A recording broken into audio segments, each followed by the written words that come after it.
पंजाब को देश का अन्नदाता भी कहा जाता है। दिल्ली की सरहदों पर 1 साल तक किसान आंदोलन चला, उसमें सबसे बड़ा रोल पंजाब का था।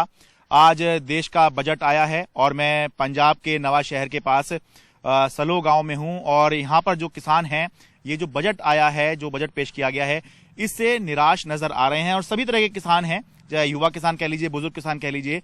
इनसे बात शुरू करते हैं। थोड़ा नाम दसो जी। मेरा नाम मनप्रीत सिंह ढींडसा जी। आप क्या उम्मीद कर रहे थे, क्या होना चाहिए बजट में और नहीं हो पाया? क्या चाहते हैं, क्या समस्या आपकी थी? ਸਭ ਤੋਂ ਪਹਿਲਾਂ ਮੈਂ ਐਨਡੀਟੀਵੀ ਦਾ ਧੰਨਵਾਦ ਕਰਨਾ ਚਾਹੁੰਦਾ ਜਿਨ੍ਹਾਂ ਨੇ ਕਿਸਾਨੀ ਅੰਦੋਲਨ ਦੇ ਵਿੱਚ ਬਹੁਤ ਵੱਡਾ ਰੋਲ ਨਿਭਾਇਆ ਤੇ ਸਾਰਾ ਮੀਡੀਆ ਵਿਕਾਊ ਹੋ ਚੁੱਕਿਆ ਸੀ। ਇੱਕ ਐਨਡੀਟੀਵੀ ਜਿਹੜਾ ਅੜਿਆ ਰਿਹਾ ਤੇ ਸਾਰੇ ਪੰਜਾਬ ਵੱਲੋਂ, ਸਾਰੇ ਪੰਜਾਬੀਅਤ ਵੱਲੋਂ, ਸਾਰੇ ਕਿਸਾਨਾਂ ਵੱਲੋਂ ਐਨਡੀਟੀਵੀ ਦਾ ਧੰਨਵਾਦ ਕਰਦੇ ਹਾਂ। ਤੇ ਦੂਜੀ ਗੱਲ ਚੱਲ ਰਹੀ ਆ ਬਜਟ ਦੀ। ਬਜਟ ਇਹ ਪੇਸ਼ ਕਰਦੇ ਆ, ਉਹਦੇ ਨਾਲ ਕਿਸੇ ਨੂੰ ਕੋਈ ਫਰਕ ਨਹੀਂ ਪੈਂਦਾ, ਸਭ ਧੋਖਾਧੜੀ ਚੱਲ ਰਹੀ ਆ। ਪੰਜਾਬ ਦੇ ਕਿਸਾਨਾਂ ਨੂੰ ਜੋ ਹੁਣ ਚੱਲ ਰਿਹਾ ਆ, ਇੱਥੇ नेचुरल फार्मिंग ਦਾ ਇਹ ਕਹਿ ਰਹੇ ਆ ਕਿ ਨੈਚੁਰਲ ਫਾਰਮਿੰਗ ਹੋਣੀ ਚਾਹੀਦੀ ਹੈ। बजट में कहा गया है इसको बढ़ावा दिया जाएगा। ਨੈਚੁਰਲ ਫਾਰਮਿੰਗ ਨੂੰ ਕਹਿੰਦੇ ਕਿ ਬੜਾਵਾ ਦਿੱਤਾ ਜਾਊਗਾ, ਪਰ ਨੈਚੁਰਲ ਫਾਰਮਿੰਗ ਹੋਊਗੀ ਕਿੱਦਾਂ? ਸਾਡੇ ਕੋਲ ਇੰਨੇ ਇਕਵਿਪਮੈਂਟਸ ਹੈ ਨਹੀਂਗੇ। ਸਾਡੇ ਜਿਹੜੇ ਖੇਤ ਆ ਉਹ ਐਡਿਕਟਡ ਹੋ ਚੁੱਕੇ ਆ ਖਾਦਾਂ ਦੇ, ਸਪਰੇਆਂ ਦੇ। ਜੇ ਅਸੀਂ ਖਾਦ ਸਪਰੇਆਂ ਨਹੀਂ ਕਰੂਗੇ, ਆਰਗੈਨਿਕ ਖੇਤੀ ਅਸੀਂ ਕਰਨੀ ਚਾਹੁੰਦੇ ਆ, ਬਟ ਨੀਅਰ ਅਬਾਊਟ 3 ਸਾਲ ਉਹਦੇ ਲਈ ਚਾਹੀਦੇ ਆ। ਇੱਕ ਖੇਤ ਨੂੰ ਆਰਗੈਨਿਕ ਹੋਣ ਦੇ ਲਈ 3 ਸਾਲ ਚਾਹੀਦੇ ਆ। ਉਹ 3 ਸਾਲ ਦਾ ਖਰਚਾ ਕਿੱਥੋਂ ਕੱਢੂਗਾ ਇੱਕ ਕਿਸਾਨ? ਜਿਹੜਾ ਛੋਟਾ ਕਿਸਾਨ ਹੈ ਉਹ ਕਿੱਥੋਂ ਆਪਣੇ ਬੱਚੇ ਕਿੱਥੋਂ ਪਾल सकता? ऑर्गेनिक खेती हर कोई करना चाहता, हर कोई खाना चाहता ऑर्गेनिक। मतलब ये बिल्कुल उस तरह से है कि 3 साल तक किसी को अगर कोई नौकरी पेशा है तो उसको ये कहा जा रहा है 3 साल तक आप कुछ मत कीजिए, आप कमाइए मत, उसके बाद आपकी जो है आप काम करिएगा, तब आपकी आमदनी शुरू होगी। ठीक है ना? बिल्कुल बिल्कुल बिल्कुल सही। तो एक ਜਿਹੜਾ ਛੋਟਾ ਕਿਸਾਨ ਹੈ ਉਹ ਖਤਮ ਹੁੰਦਾ ਜਾ ਰਿਹਾ। ਹੁਣ ਆਪਾਂ ਸਾਰੇ ਕਹਿੰਦੇ ਨੇ ਕਿ ਪਰਾਲੀ ਨਹੀਂ ਜਲਣੀ, ਪਰਾਲੀ ਨਹੀਂ ਜਲਦੇ, ਉਹਦਾ ਨੁਕਸਾਨ ਪੰਜਾਬ ਭੁਗਤ ਰਿਹਾ। ਅੱਜ ਹਰ ਖੇਤ ਦੇ ਵਿੱਚ ਚੂਹੇ ਨੇ ਸਾਰੀਆਂ ਫਸਲਾਂ ਖਰਾਬ ਕਰ ਦਿੱਤੀਆਂ, ਬਰਬਾਦ ਕਰ ਦਿੱਤੀਆਂ। ਚੂਹੇ ਦਾ ਹੱਲ ਕਿਸੇ ਨੇ ਸਰਕਾਰ ਨੇ ਕੀਤਾ? ਉਹਦਾ ਖਮਿਆਜ਼ਾ ਕੌਣ ਭੁਗਤ ਰਿਹਾ? ਕਿਸਾਨ। ਬੱਚੇ ਕਿਹਦੇ ਭੁੱਖੇ ਮਾਰੇ? ਕਿਸਾਨ ਦੇ। ਸਰਕਾਰ ਦੇ ਤਾਂ ਨਹੀਂ ਮਾਰ ਰਹੇ। ਕਿਸੇ ਘਰ ਪ੍ਰਤੀ ਕਿਸੇ ਕੋਲੇ ਗਵਰਨਮੈਂਟ ਜੌਬ ਹੈਗੀ ਆ? ਜੇ ਇੱਕ ਬੰਦੇ ਕੋਲ ਮੰਨ ਲਓ ਗਵਰਨਮੈਂਟ ਜੌਬ ਹੋਊਗੀ, ਉਹਦਾ ਖੇਤੀ ਦੇ ਵਿੱਚ ਥੋੜਾ ਵੀ ਕਮਾਊਗਾ ਉਹ ਤਾਂ ਸਰ ਜਾਊਗਾ। ਜਦੋਂ ਉਹਦੇ ਕੋਲ ਗਵਰਨਮੈਂਟ ਜੌਬ ਹੈ ਨਹੀਂਗੀ, ਉਹ ਸਾਰਾ ਖੇਤੀ ਤੇ ਡਿਪੈਂਡਡ ਆ। ਖੇਤੀ ਘਟਦੀ ਆ ਤਾਂ ਵੱਧਦੀ ਆ, ਉਹਨੂੰ ਸਪਰੇਅ ਪਾਉਣੀ ਪੈਣੀ ਆ। ਚਾਹੇ ਅਸੀਂ ਆਪ ਵੀ, ਚਾਹੇ ਮੈਂ ਇੱਕ ਕਿਸਾਨ ਆ, ਜੇ ਮੈਂ ਖੇਤੀ ਨੂੰ ਉੱਪਰਲੇ ਲੈਵਲ ਤੱਕ ਲੈ ਕੇ ਜਾਣਾ, ਕੰਪੀਟੀਸ਼ਨ ਬਹੁਤ ਹੈ, ਠੇਕਾ ਬਹੁਤ ਹੈ ਜ਼ਮੀਨਾਂ ਦਾ। ਸਰਕਾਰ ਫਸਲ ਦਾ ਪੂਰਾ ਮੁੱਲ ਦੇ ਨਹੀਂ ਰਹੀ। ਕਿਸਾਨ ਆਪਣੀ ਮਰਜ਼ੀ ਨਾਲ ਫਸਲ ਆਪਣੇ ਰੇਟ ਤੇ ਨਹੀਂ ਤੈਅ ਕਰ ਸਕਦਾ। ਇਹ ਬਾਤ ਆਪਨੇ ਅੱਛੀ ਬਤਾਈ। ਤੁਹਾਡਾ ਨਾਮ ਦੱਸੋ ਜੀ। ਮਹਿੰਦਰਪਾਲ ਸਿੰਘ ਢਿੱਲੋਂ। ਕੀ ਉਮੀਦ ਕਰ ਰਹੇ ਤੁਸੀਂ, क्या होना चाहिए और क्या नहीं हुआ ਬਜਟ ਵਿੱਚ? ਬਜਟ ਹੈ ਕੁਝ ਨਹੀਂ ਜੀ, ਉਹਦਾ ਕਹਿੰਦੇ ਹੀ ਆ, ਦਿੰਦੇ ਕਿੱਥੋਂ? ਕੀ ਚਾਹੁੰਦੇ ਹੋ ਤੁਸੀਂ, ਕੀ ਹੋਣਾ ਚਾਹੁੰਦਾ ਹੈ? ਖੇਤੀ ਵੀ ਐਮਐਸਪੀ ਵੀ ਹੋਵੇ, ਫਸਲਾਂ ਵੇਚਣ, ਆਪਣੇ ਰੇਟ ਪੂਰੇ ਮਿਲਣ, ਥੋੜਾ ਜਿਹਾ ਫਾਇਦਾ ਹੋ ਜਾਂਦਾ। अच्छा, तो रेट के बारे में आप कह रहे हो, इसमें कुछ नहीं कहा गया? नहीं, रेट नहीं। एमएसपी तो सरकार दे रही है। कितने दिन दी या फसलें नहीं? आप इसकी गेहूं कनक की और उसकी बात कर रही हैं या सब्जी की बात कर रही हैं? फसल की? सब्जी गेहूं कणक की रख लो, झोने की रख लो, जो मर्जी रख लो। अच्छा, उसमें भी आप कह रहे हैं एमएसपी नहीं मिलती है? मिलती नहीं। अच्छा, थोड़ा नाम दसो जी। कमलप्रीत सिंह ढिल्लों। कितनी खेती है थोड़े कोल? 10 तुम की चाह रहे थे कि होना चाहिए और की नहीं हुआ? सानू फसल दा मुੱਲ पूरा मिलना चाहिए। एमएसपी तो मिल रही है पंजाब में? मिलती है पर बहुती नहीं है, इदां ही है जी।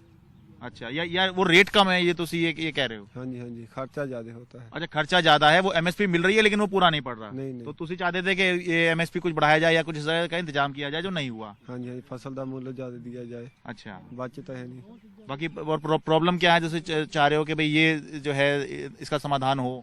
समाधान गवर्नमेंट ਨੂੰ ਕਰਨਾ ਚਾਹੀਦਾ ਆ। ਕਿਦੋਂ ਜੀ ਮੀਂਹ ਪੈ ਜਾਂਦਾ, ਫਸਲ ਮਰ ਜਾਂਦੀ ਆ, ਨੁਕਸਾਨ ਹੋ ਜਾਂਦਾ ਆ, ਘਾਟਾ ਪੈ ਜਾਂਦਾ ਆ।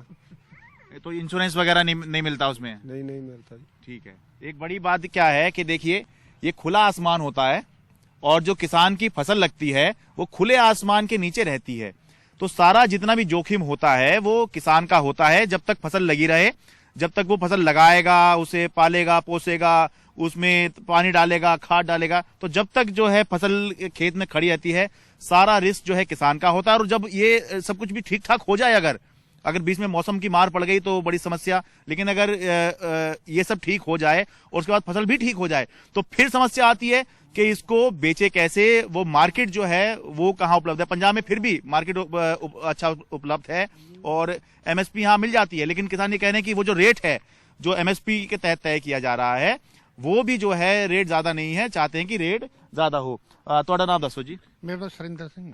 ਤੁਸੀਂ ਕੀ ਚਾਹ ਰਹੇ थे, ਕੀ होना चाहिए और की नहीं हुआ बजट ਵਿੱਚ? ਬਜਟ ਤਾਂ ਹੁਣ ਜੋ ਆਇਆ ਉਹ ਤਾਂ ਅੱਗੇ ਪਹਿਲੇ ਵਾਲੀ ਚੀਜ਼ ਹੀ ਆ ਅੱਗੇ ਨਾਲੋਂ, ਮਤਲਬ ਕੋਈ ਇੰਨਾ ਜ਼ਿਆਦਾ ਤਾਂ ਹੋਇਆ ਨਹੀਂ ਕੁਝ ਵੀ। बस वो तो गवर्नमेंट ने जिदा MSC पक्की हो जाएगी, बस यही है जिदा वो ये कह रहे हैं कि नेचुरल फार्मिंग यानी कि प्राकृतिक खेती जो है उसको जोड़ दिया जाएगा। जोड़ दिया जाएगा। तो आपको क्या लगता है कैसे होगा, और तुसी करना चाहते हो नेचुरल फार्मिंग? नहीं, सानू तो ये बारे पता नहीं है नेचुरल फार्म का क्या मतलब है, वो मुंडे को तो पता होगा शायद। हाँ, ये देखिए ये भी एक बात है कि नेचुरल फार्मिंग जो है कहने में तो बड़ी अच्छी लगती है, हमें भी अच्छी लगती है, सबको अच्छी लगती है। थोड़ा इनको मैं बताऊंगा कि वो जिसमें केमिकल ना डालो, जिसमें फर्टिलाइजर ना डालो, ये नेचुरल फार्मिंग है। तो तुसी करना चाहते हो? नहीं वो तो फिर उससे बगैर फसल ही नहीं होती। देखो ये समस्या है कि कहने में अच्छा लगता है लेकिन ये हो नहीं पाती है, इसलिए ही तो किसान जो है एक्स्ट्रा अपना पैसा खर्चा कर करके और फसल में जो है ये केमिकल या फर्टिलाइजर जिसको भी कह लीजिए, दवाई कह लीजिए, ये सब किसान को जो है डालनी पड़ती हैं।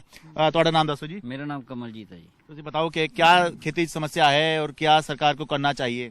ਸਰਕਾਰ ਨੂੰ ਤਾਂ ਕਿਸਾਨਾਂ ਦਾ ਪੂਰਾ ਸਾਥ ਦੇਣਾ ਚਾਹੀਦਾ। ਗੱਲਾਂ ਤਾਂ ਬਹੁਤ ਵੱਡੀਆਂ ਵੱਡੀਆਂ ਕਰਦੇ ਆ, ਪਰ ਉਹ ਚ ਹਜੇ ਤੱਕ ਪੂਰੇ ਉਤਰੇ ਨਹੀਂ ਇਹ।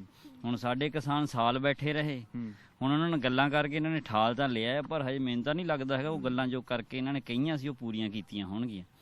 ਉੱਪਰੋਂ ਇਹ ਨੈਚੁਰਲ ਕਹਿੰਦੇ ਪਏ ਨੈਚੁਰਲ ਖੇਤੀ ਕਰੋ, ਨੈਚੁਰਲ ਖੇਤੀ ਬਾਰੇ ਗਿਆਨ भी देना ਚਾਹੀਦਾ। ਸਾਡੇ ਸਾਰੇ ਕਿਸਾਨਾਂ ਨੂੰ ਗਿਆਨ ਹੀ नहीं ਨੈਚੁਰਲ ਖੇਤੀ ਹੁੰਦੀ ਕੀ ਹੈ। और मुझे लगता है कि ज्ञान से ज्यादा करके बताओ। हाँ, होना चाहिए, खाली कह देने से तो कह तो मैं भी दूंगा, आप भी दो। ਕਹਿਣੇ ਨੂੰ ਤਾਂ ਅਸੀਂ ਵੀ ਕਹਿ ਦਿੰਦੇ ਆ ਇੱਥੇ ਕਰ ਲਾਂਦੇ, ਕਰਨ ਨੂੰ ਪਹਿਲਾਂ 4-5 ਸਾਲ ਖੇਤ ਤਾਂ ਖੁੱਲੇ ਛੱਡਣੇ ਪੈਣੇ ਆ। ਜਿਹੜੀ ਇੰਨੀ ਵੇਚੇ ਦੇ ਜ਼ਹਿਰ ਭਰ ਚੁੱਕੇ ਇੰਨੇ ਸਾਲਾਂ ਤੋਂ, ਕੱਢਣੀ ਕਿੰਨੀ ਔਖੀ ਆ।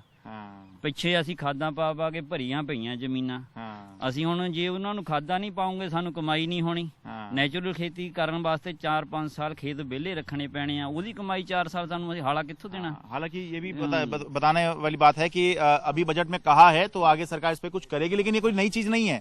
ये कोई एकदम ਕਹਿਣ ਕਈ ਸਾਲਾਂ ਤੋਂ ਕਹੀ ਜਾਂਦੇ, ਅਸੀਂ ਸੁਣੀ ਜਾਂਦੇ ਆ ਸਾਰੇ ਹੀ। ਕਈ ਸਰਕਾਰਾਂ ਆ ਗਈਆਂ, ਹੋਰ ਵੀ ਨਵੀਆਂ ਆਈਆਂ, ਕਹਿਣਾ ਤਾਂ ਸਭ ਨੇ ਆ, ਪਰ ਕਰਕੇ ਵੀ ਦਿਖਾ ਲੈਣਾ ਚਾਹੀਦਾ। ਜਦ ਆਪਣੇ ਬੰਦੇ ਭੇਜਣ ਪਿੰਡਾਂ 'ਚ ਸਿਖਾਲਣ ਪਏ ਨੈਚੁਰਲ ਖੇਤੀ ਹੁੰਦੀ ਕੀ ਆ। ਸਾਡੀਆਂ ਜ਼ਮੀਨਾਂ ਦਾ 4-4 ਸਾਲ ਦਾ ਅਸੀਂ ਵਿਹਲੀਆਂ ਰੱਖਾਂਗੇ ਤਾਂ ਇਹ ਨੈਚੁਰਲ ਦੇ ਖੇਤੀ ਕਰਨ ਦੇ ਬਰਾਬਰ ਹੋਣੀਆਂ। ਪਹਿਲਾਂ ਵਿੱਚੋਂ ਜ਼ਹਿਰ ਨਿਕਲੂਗੀ ਬਾਹਰ, ਉਹ ਕੁਦਰਤੀ ਬਣੂਗੀ ਤਾਂ ਹੋਗੀ, ਜਾਂ ਉਹਦਾ ਖਰਚਾ ਵੀ 4 ਸਾਲ ਫ੍ਰੀ ਪਈ ਆ ਸਾਨੂੰ ਦੇ ਦੇਣ, ਫਿਰ ਤਾਂ ਅਸੀਂ ਨੈਚੁਰਲ ਅੱਜੇ ਸ਼ੁਰੂ ਕਰ ਦਿੰਦੇ ਆ। ਇਹਨਾਂ ਨੂੰ ਕੁਝ ਸਾਡੇ ਲਈ ਕਰਨਾ ਹੋਊਗਾ ਤਾਂ ਹੀ ਅਸੀਂ ਨਾਲ ਅਸੀਂ ਸਾਥ ਦੇਵਾਂਗੇ। ਇਹਨਾਂ ਨੂੰ ਵੀ ਸਾਡਾ ਸਾਥ ਦੇਣਾ ਚਾਹੀਦਾ। ਪਹਿਲਾਂ 4 ਸਾਲ ਸਾਡੇ ਪੈਸੇ ਦੇਣ ਪਏ, ਵਿਹਲੇ ਰੱਖਣੇ ਪੈਣੇ ਖੇਤ ਸਾਨੂੰ ਨੈਚੁਰਲ ਕਰਨ ਵਾਸਤੇ, ਜਾਂ ਜ਼ਹਿਰ ਕੱਢਣ ਵਾਸਤੇ ਇਹਨੂੰ ਵਿਹਲਾ ਰੱਖਣਾ ਪੈਣਾ। ਆਟੋਮੈਟਿਕਲੀ ਪਰਮਾਤਮਾ ਜੇ ਨੈਚੁਰਲ ਕਹਿੰਦੇ ਕੁਦਰਤ ਨੇ ਆਪ ਆ ਕੇ ਨਹੀਂ ਕੱਢਣੀ ਹੈਗੀ, ਸਾਨੂੰ ਕੱਢਣੀ ਪੈਣੀ ਆ। ਕਹਿਣ ਨਾ ਨਹੀਂ ਕਰਨਾ ਹੋਣੀ, ਇਸ ਕਰਕੇ ਸਜਦਾ ਜਾਂਦੇ ਸਾਡਾ ਪੂਰਾ ਸਾਥ ਦੇਣਾ, ਅਸੀਂ ਫਿਰ ਨਾਲ ਹੀ ਆ ਇਹਨਾਂ ਦੇ। ठीक है, बहुत बहुत शुक्रिया। जो इनकी बात से कुल मिला के बात निकल गई वो ये है कि कहने से नहीं होगा, करने से होगा। तो इसलिए निराशा है थोड़ी किसानों में कि बजट आया है और बजट में कोई खास जो है किसानों के लिए कोई खास घोषणा नहीं की गई है, जैसे कि उम्मीद ये भी की जा रही थी कि क्योंकि चुनाव भी है, हो सकता है कि घोषणा हो जाए। दूसरी बात ये भी थी कि जो किसान आंदोलन चल रहा था उसके बाद जिस तरह का माहौल बना तो हो सकता है कि सरकार घोषणा कर देती, लेकिन फिर ये भी बात है कि अगर सरकार कोई ऐसी बहुत बड़ी घोषणा कर देती तो फिर ये सवाल उठते कि जब चुनाव चल रहे हैं तो ऐसी घोषणा क्या करना नैतिक है या नहीं है। तो फिलहाल जो ये किसान हैं ये थोड़े निराश जो है जरूर हैं बजट से। नवा शहर से अपने कैमरा सहयोगी अश्विनी मेहरा के साथ मैं शरद शर्मा, NDTV इंडिया।